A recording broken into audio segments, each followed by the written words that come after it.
ಎಲ್ರಿಗೂ ನಮಸ್ಕಾರ ಬಸ್ಸು welcome back to Sagar stories.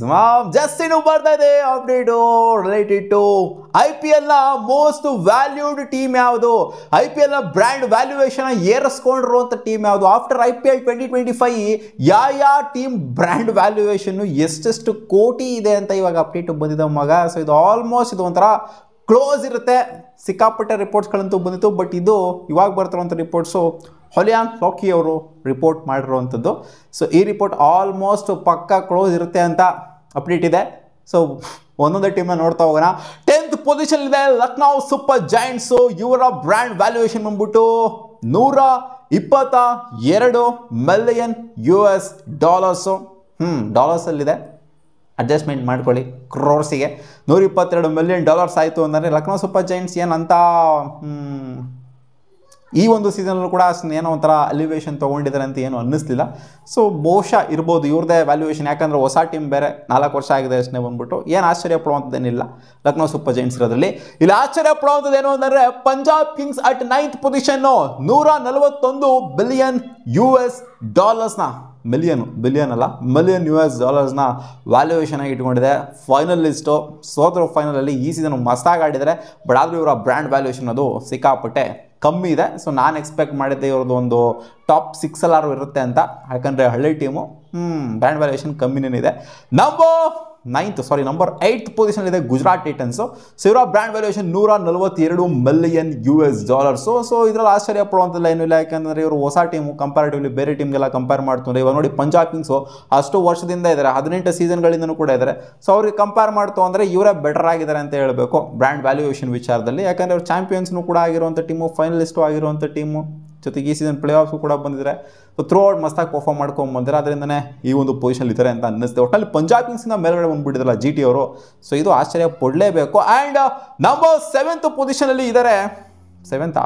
Number 6th ಪೊಸಿಷನಲ್ಲಿದ್ದಾರೆ Rajasthan Royals ಅವರು. ಸೊ ಬ್ರ್ಯಾಂಡ್ ವ್ಯಾಲ್ಯೂಯೇಷನ್ ಬಂದ್ಬಿಟ್ಟು $146 ಮಿಲಿಯನ್ US. ಸೊ ಈ ಸೀಸನ್ ಏನು ಅಷ್ಟೇನಾಗಿ ಚೆನ್ನಾಗಾಗಲಿಲ್ಲ. ಚೆನ್ನಾಗಾಗಿತ್ತು ಅಂದರೆ ಬಹುಶಃ ಇನ್ನೊಂದು ಸ್ವಲ್ಪ ಮೇಲೆ ಹೋಗಿರೋರೇನೋ. ಸೊ ಚೆನ್ನಾಗಾಗಿಲ್ಲದೆ ಇರೋದ್ರಿಂದ ಒಂಥರ ನ್ಯೂಟ್ರಲಲ್ಲಿ ಮಧ್ಯದಲ್ಲಿ ಕಚ್ಕೊಂಡಿದ್ದಾರೆ. ಸೊ ನಂಬರ್ 5ನೇ ಟೀಮು ಬಂದ್ಬಿಟ್ಟು ಡೆಲ್ಲಿ ಕ್ಯಾಪಿಟಲ್ಸು.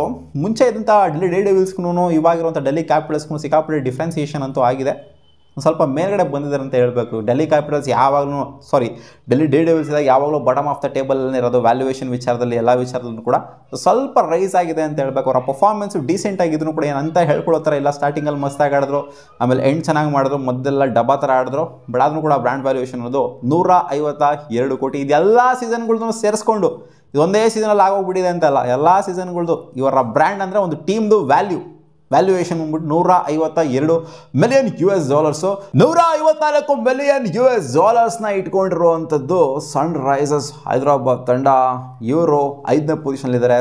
ಡೆಲ್ಲಿ ಕ್ಯಾಪಿಟಲ್ಸ್ 6ನೇ ಪೊಸಿಷನ್, 5ನೇ ಪೊಸಿಷನ್ ಅಲ್ಲ. ರಾಜಸ್ಥಾನ್ ರಾಯಲ್ಸ್ 7ನೇ ಪೊಸಿಷನು, 8ನೇ ಪೊಸಿಷನ್ ಟೈಟನ್ಸು, 9ನೇದು ಪಂಜಾಬು, ಆ್ಯಂಡ್ ಲಕ್ನೋ 10ನೇದು. ಸೊ ಇವಾಗ ಇವ್ರದ್ದು ಅಂತ ಬಂದಾಗ ಸನ್ ರೈಸರ್ಸ್ ಹೈದರಾಬಾದ್ ಅವ್ರದ್ದು ಮಸ್ತಾಗಿ ಪರ್ಫಾರ್ಮ್ ಏನು ಮಾಡಿಲ್ಲ ಈ ಸೀಸನ್, ಬಟ್ ಲಾಸ್ಟ್ ಸೀಸನ್ ಮಸ್ತಾಗಿ ಪರ್ಫಾರ್ಮ್ ಮಾಡಿದ್ದಾರೆ. ಸೊ ಒಂಥರ ನ್ಯೂಟ್ರಲಾಗಿ ಆಡ್ಕೊಂಬಂದಿದ್ದಾರೆ ಎಲ್ಲ ಸೀಸನ್ಗಳು. ಸೊ ಅದರಿಂದ ಅವರ ವ್ಯಾಲ್ಯೂಯೇಷನ್ ಒಂಥರ ನ್ಯೂಟ್ರಲ್ ಆಗಿನೇ ಇದೆ. ಆ್ಯಂಡ್ KKR ಟಾಪ್ ಟೀಮ್ಸ್ ಅಂತ ಬಂದಾಗ RCB, ಮುಂಬೈ, CSK, KKR ಈ ಟೀಮ್ಸ್ಗಳಂತೂ ಬಂದೇ ಬರ್ತವೆ. ಯಾಕಂದರೆ ಥ್ರೂ ಔಟ್ ಅಂತೂ ಮಸ್ತಾಗೆ ಎಲ್ಲ IPL ಸೀಸನ್ ಕೂಡ ಹೆಸರು ಮಾಡುವಂಥ ಟೀಮ್ಗಳು ಈ 4 ಟೀಮ್ಗಳು.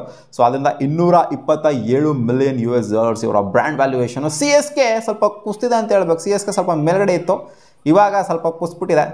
ಇವರು 3ನೇ ಪೊಸಿಷನ್ನ ಅಲಂಕಾರ ಮಾಡ್ತಾರೆ with $235 million US. Almost close to KKRನೇ ಇದ್ದಾರೆ. ಸ್ವಲ್ಪ ಜಾಸ್ತಿನೇ ಕೂಸಿದೆ ಅಂತ ಹೇಳಬೇಕು. ಇವರ ಸ್ಟ್ಯಾಂಡರ್ಡ್ಸ್ಗೆ ರೈಸ್ ಎಲ್ಲೋ ಆಗಬೇಕು. ಬಟ್ ಧೋನಿಯಾರು ಹೋದ್ರು ಅಂತಂದರೆ ಇವ್ರು ದಿನ ಕುಸ್ತಾಗ್ಬಿಡ್ತು ಕೆಳಗಡೆ.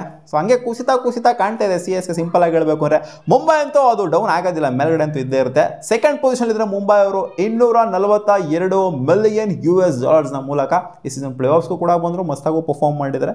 ಸೊ ಮುಂಬೈ ಅಂತೂ ಇಳಿಯೋದೇ ಇಲ್ಲ ಅವರು. ಮುಂಬೈ ಒಂಥರ RCB ಇದ್ದಂಗೆ, ಅವರಂತೂ ಇಳಿಯೋ ಮಾತೇ ಇಲ್ಲ. ಯಾರು ಬೇಕಾದ್ರೂ ಎಳಿಬೋದು, RCB ಮತ್ತು ಮುಂಬೈ ಅಂತೂ ಖಂಡಿತ ಎಳೆಯೋದಿಲ್ಲ.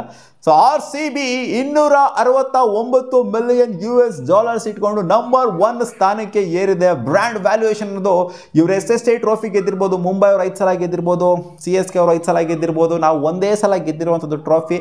ಬಟ್ ಆದರೂ ಕೂಡ ನಮ್ಮ ಬ್ರ್ಯಾಂಡ್ ವ್ಯಾಲ್ಯೂಯೇಷನ್ ಅನ್ನುವಂಥದ್ದು ಬೇರೆ ಎಲ್ಲರಿಗಿಂತ ಜಾಸ್ತಿ ಇದೆ ಗುರು. ನಮ್ಮ ಟೀಮ್ ನಾವು ಮಾರ್ತು ಅಂತಂದರೆ ಬೇರೆ ಎಲ್ಲ ಟೀಮ್ಗಳಿಗಿಂತನೂ ಜಾಸ್ತಿ ರೇಟಿಗೆ ಹೋಗುತ್ತೆ. ಸೊ ಆ ಥರ ಇದೆ. ಅಂದರೆ ಪ್ರತಿ ವರ್ಷವೂ ಕೂಡ ಇದು ಚೇಂಜ್ ಆಗ್ತಾ ಇರುತ್ತೆ, ಒಂದೇ ಥರ ಇರುತ್ತೆ ಅಂತಲ್ಲ. ಈ ಸೀಸನ್ ನಾವು ಗೆದ್ದಿದ್ದೀವಿ, ಅದಕ್ಕೆ ಇನ್ನೊಂದು ಸ್ವಲ್ಪ ಜಾಸ್ತಿ ಆಗಿದೆ ಬ್ರ್ಯಾಂಡ್ ವ್ಯಾಲ್ಯೂಯೇಷನ್. ಸೊ ಎಲ್ಲಾದ್ರೂ ಟಾಪ್ ಹೊಡೆದಿದ್ದೀವಿ ಅಷ್ಟನ್ನ, ಸಿಂಪಲ್ ಆಗಿ ಹೇಳಬೇಕು ಅಂತಂದರೆ. ಗ್ರೋ ಅಷ್ಟೆಲ್ಲ ಬ್ರ್ಯಾಂಡ್ ವ್ಯಾಲ್ಯೂಯೇಷನ್ ಇಟ್ಕೊಂತಾರಲ್ಲ, ಏನು ನಿನಗೇನಾರು ಕೊಡ್ತಾರಾ RCB ಅವರು? ಏನು ಬ್ರ್ಯಾಂಡ್ ವ್ಯಾಲ್ಯೂಯೇಷನ್ ಅಂತ ವಿಡಿಯೋ ಮಾಡ್ತಾ ಇದೆಯಾ? ಏನೋ ನಮ್ಮ RCB ಮೇಲ್ಗಡೆ ಇದೆ ಅಂತ ವಿಡಿಯೋ ಮಾಡಿದ್ನಪ್ಪ, ಇವಾಗ ಜಸ್ಟು ಬಂದಿದೆ ಅಪ್ಡೇಟು. ಅದಕ್ಕೋಸ್ಕರ ಒಟ್ಟಿನಲ್ಲಿ ಎಲ್ಲ ಟೀಮ್ಗಳದ್ದು ಬಂಡವಾಳ ಗೊತ್ತಾಗಿದೆ, ಎಷ್ಟೆಷ್ಟು ಕೋಟಿಗೆ ಹೋಗುತ್ತೆ ಯಾವ ಟೀಮು ಅಂತ. ಮತ್ತೆ ಸಿಗೋಣ ಮುಂದಿನ ವಿಡಿಯೋದಲ್ಲಿ ಗಾಯ್ಸ್.